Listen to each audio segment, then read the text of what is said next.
Equilibrio de fases. El problema del equilibrio de fases. Vivimos en un mundo lleno de mezclas de diferentes sustancias. El aire que respiramos, la comida que ingerimos, el combustible que usamos para nuestro transporte. En las actividades diarias de nuestra vida, efectuamos una serie de acciones que incluyen la transferencia de sustancias de una mezcla a otra. Cuando respiramos, el oxígeno del aire se disuelve en la sangre y el dióxido de carbono deja la sangre y pasa al aire. En el tradicional cafecito que nos tomamos en las mañanas, una serie de materias solubles en agua son extraídos del polvo del café. En cada una de esas experiencias existe una transferencia de masa de una fase a otra. Esto solo acontece porque cuando dos fases son colocadas en contacto, ellas tienden a intercambiar sus componentes hasta que la composición de cada fase llegue a un valor constante. Cuando esto sucede, decimos que se llegó al estado de equilibrio. La composición de equilibrio de cada fase puede ser muy diferente y es esta diferencia la que nos permite separar mezclas por diferentes operaciones como extracción, destilación, entre otras, donde ocurre contacto de fases. Esta composición de equilibrio depende de muchas variables como temperatura, presión, naturaleza de química y concentración inicial de las sustancias en la mezcla.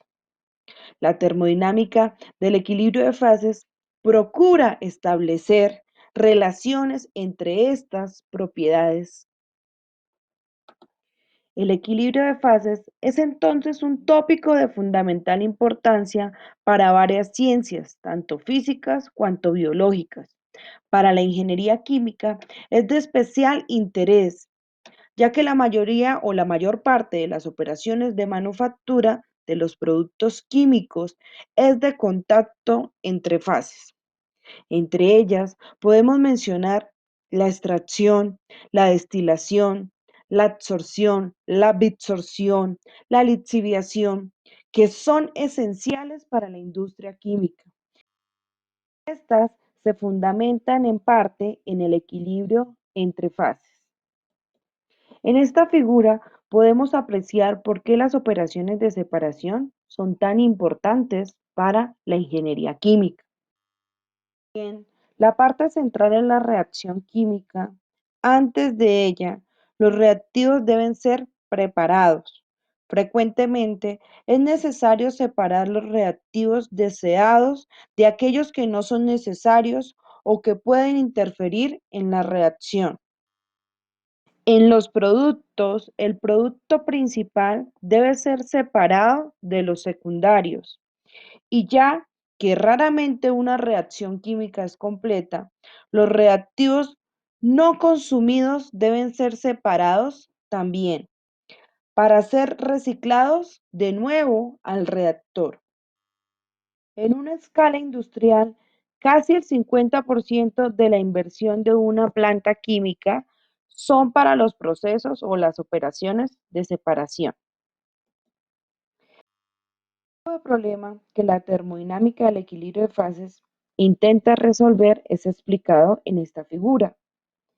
Alfa y beta son dos fases homogéneas diferentes en equilibrio. Entendiendo por fase homogénea en equilibrio una región del espacio donde las propiedades intensivas, es decir, aquellas que no dependen de la masa, tamaño o forma de la fase, son uniformes. Efectos tales como campos gravitacionales, eléctricos o magnéticos, así como efectos de superficie, son despreciables. Las propiedades intensivas importantes en un equilibrio de fases son presión, temperatura, densidad y composición. Generalmente esta se expresa como fracción molar. Conocidas algunas de estas propiedades, lo que pretendemos o lo que se busca es encontrar o calcular las restantes. Por ejemplo, la temperatura y las fracciones molares X1 y X2 de la fase alfa son conocidas. El objetivo es encontrar las fracciones molares X1 y X2 de la fase beta y la presión. Otras combinaciones de cantidades conocidas y desconocidas también pueden ser posibles. El número de propiedades intensivas que deben ser conocidas para poder encontrar las restantes y que define el estado de equilibrio de un sistema es dado por la regla de las fases de Gibbs, que en la ausencia de una reacción química se expresa como propiedades intensivas independientes son iguales a la cantidad de componentes menos la cantidad de fases más 2. Por ejemplo, para un sistema de dos componentes y dos fases, el número de variables necesarias es 2.